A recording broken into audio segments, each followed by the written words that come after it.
নমস্কার বন্ধুরা, আমার চ্যানেলে সবাইকে স্বাগত জানাই। আজকে আমি আপনাদের সঙ্গে শেয়ার করব অনুষ্ঠান বাড়ির মতো ঝরঝরে ফ্রাইড রাইস।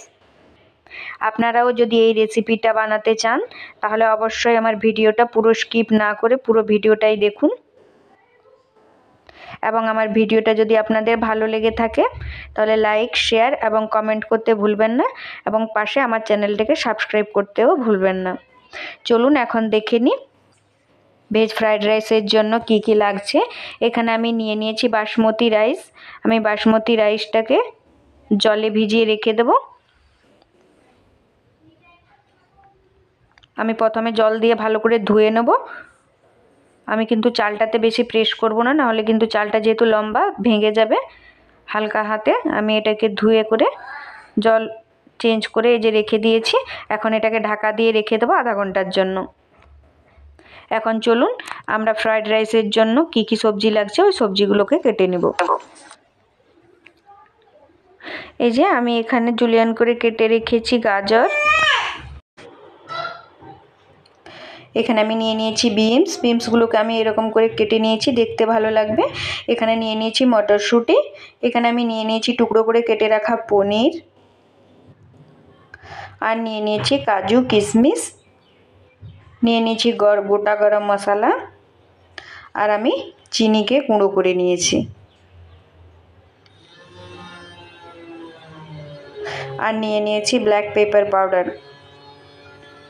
চলুন আমরা এখন ভাতটাকে বানিয়ে নিই। ভাতটা বানিয়ে নেওয়ার জন্য আমরা জল বসিয়ে দিয়েছি। এখন মিশিয়ে দেব স্বাদ মতো লবণ,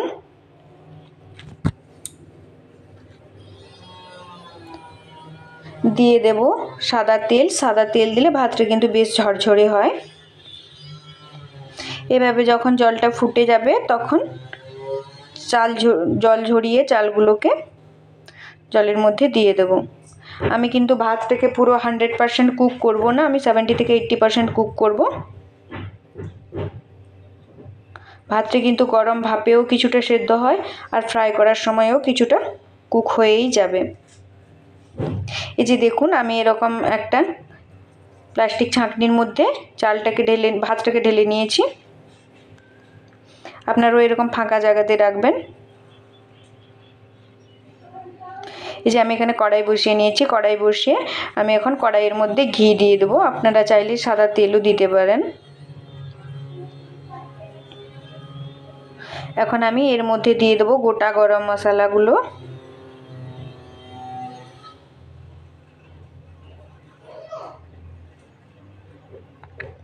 আমি এখানে গোটা গরম মশলা দিয়ে নিয়েছি। আমি এখানে দিয়েছি দালচিনি, লবঙ্গ, বড় এলাচ, ছোট এলাচ,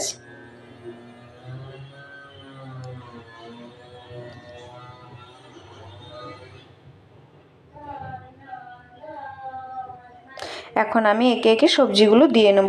আমি এখানে যেহেতু গাজরটা ভাজতে একটু দেরি লাগে, তাই আমি প্রথমে এখানে দিয়ে দেব গাজর। গাজরটা যখন একটু ভাজা হয়ে যাবে তখন আমি এখানে মিশিয়ে দেব বিনস। আমি কিন্তু সবজিগুলোকে পুরো ফ্রাই করব না। সবজিগুলোকে পুরো ফ্রাই করে দিলে সবজির স্বাদটাও চলে যাবে, আর সবজিটা যদি পুরো ক্রিস্পি হয়ে যায় খেতেও ভালো লাগবে না ফ্রাইড রাইসের সঙ্গে। তাই আমি এমনভাবে ভাজবো যাতে সবজিটা ভেতর থেকে সেদ্ধও হয়ে যায়, কাঁচাও না থাকে, আর খুব ক্রিস্পিও না হয়। যে দেখুন এখন আমি এখানে মিশিয়ে দেবো স্বাদ মতো লবণ।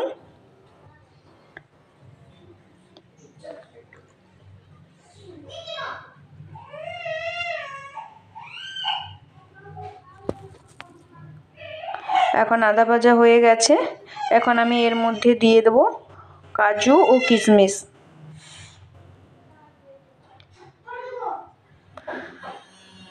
কাজু কিশমিশ দিয়ে নিয়েছি। এখন কাজু কিশমিশগুলোকে সবজির সঙ্গে মিশিয়ে ভালোভাবে ভেজে নেব। এই যে আমি এখানে সবজিগুলো কাজু কিশমিশ সব একই সঙ্গে ভেজে নিচ্ছি।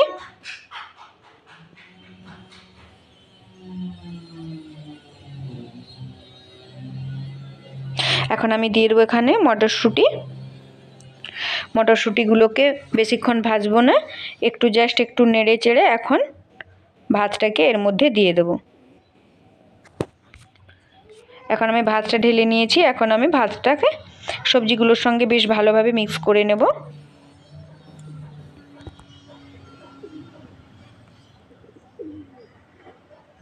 উপর থেকে দিয়ে দেবো গুঁড়ো করে রাখা চিনিটা মিষ্টির জন্য। আমি দিয়ে দিচ্ছি গুঁড়ো চিনি, দিয়ে দেবো ব্ল্যাক পেপার পাউডার, দিয়ে দেবো ভেজে রাখা পনিরের টুকরোগুলো।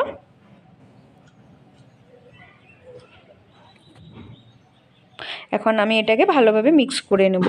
চিনিটা যদি গোটা থাকে চিনির থেকে কিন্তু জল ছাড়বে, আর চিনির থেকে ওই জলটা ছাড়লেই কিন্তু চালটা ভেঙে যায়। তাই আমি এখানে চিনিটাকে গুঁড়ো করে নিয়েছি, আর আমি পনিরটাকে আগে ভেজে নিয়েছিলাম। এভাবে ভালো করে মিক্স করে নেব, খুব বেশি নাড়াচাড়া করব না, তাহলে কিন্তু চালগুলো ভেঙে যাবে। এই যে আমাদের veg fried rice recipe ready. আপনারাও ঘরে বানিয়ে খাবেন এবং কেমন লাগলো আমাকে কমেন্টে